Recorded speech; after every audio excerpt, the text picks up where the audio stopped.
Hi, it's Galfi and Galfette. In this video, I'm going to tell you everything about the group track, what it's used for, how it's different from the folder track, how to add tracks to or remove tracks from a group track, etc., etc.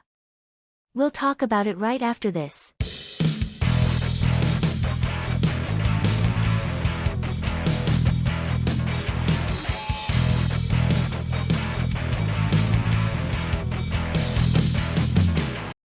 First of all, if you like this video, you can add a like. It's always a great motivator for us to keep making videos.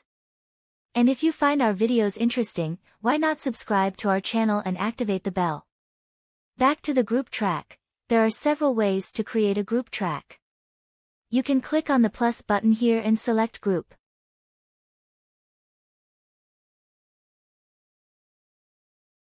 Or, more simply, right-click in the track list, click on Add Track, then Group.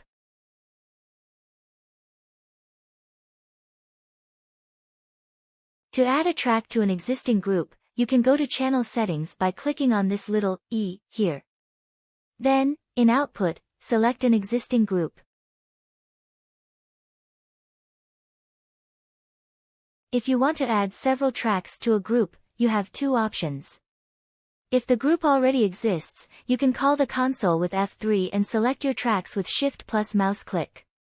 If you display the console's visibility tab, you can also select your tracks this way. Be careful, however, not to select a folder track. It can't be added to a group.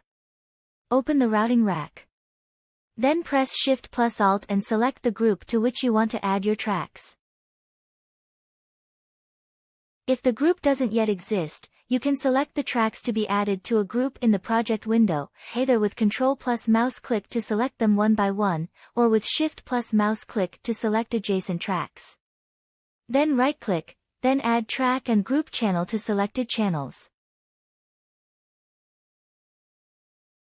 You can choose between Create Inside Folder and Create Outside Folder. Outside Folder will create a group in the track list.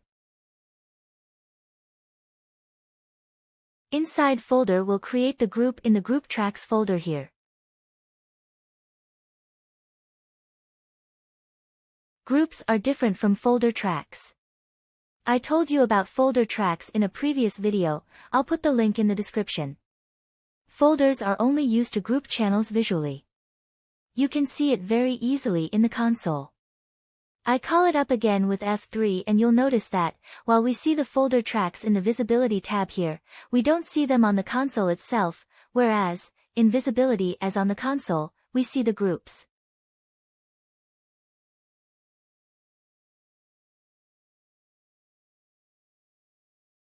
When you assign tracks to a group, you can control the volume of all these channels using the group fader.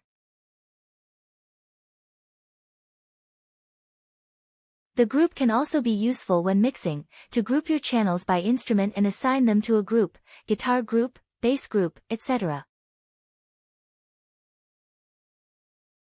Another advantage of the group track is that you can add inserts and sends. I'll tell you more about inserts and sends in a future video. So, here I have a bass group. You'll see that my bass tracks have an EQ set to the same preset. This means that, when I open or play my project, I have as many EQs as I have bass tracks. This takes up CPU resources and can slow down project execution. To avoid this, I can copy my EQ settings, then add an EQ to the bass group and paste the settings. All I have to do now is deactivate or delete the inserts on my bass channels.